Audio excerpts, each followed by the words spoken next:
Ever hear of the new earthquake? Well, in Luke 19 and verse 11, Jesus says there will be earthquakes. And we think of earthquakes like maybe the one in San Diego yesterday, 5.2 on the Richter scale by some counts. The New Madrid earthquake was in 1811 and 1812. It was based in Missouri, Louisiana Territory, and it was between 7 and 8 on the Richter scale, was felt as far away as Boston, about 1 million square miles. By comparison, the San Francisco earthquake was felt about 6,000 square miles away. And oh, by the way, during the New Madrid earthquake, which most consider the strongest ever in the North American continent, the Mississippi River ran backwards for a while.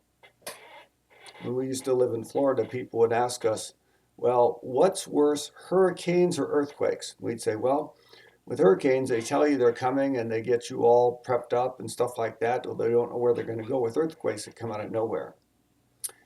Can your faith handle an earthquake? Jesus said there'll be earthquakes. Well, let's think about some things people have trouble handling with their faith. Some people's faith can't handle a ruckus in the church. If there's a ruckus in the church, their faith is not strong enough and they will leave. Other people, their faith can't handle the death of a loved one or the sudden death of a loved one. That's too overwhelming, too shocking.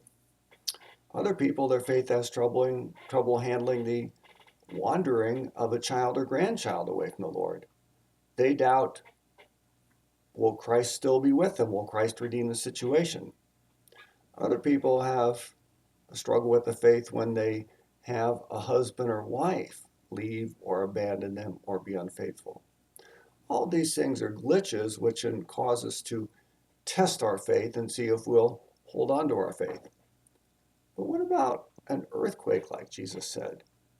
An earthquake where our house goes, where the financial system could be in collapse for a long period of time, or our job could go. The kind of earthquake where everything we've relied upon for security is gone. You see, we often sing, my hope is built on nothing less than Jesus' blood and righteousness. Maybe if we're honest, our hope's built on our retirement account, our insurance accounts, and maybe our house. But Jesus says there will be earthquakes. The question is, will our faith be the kind of faith where those that endure to the end will be saved?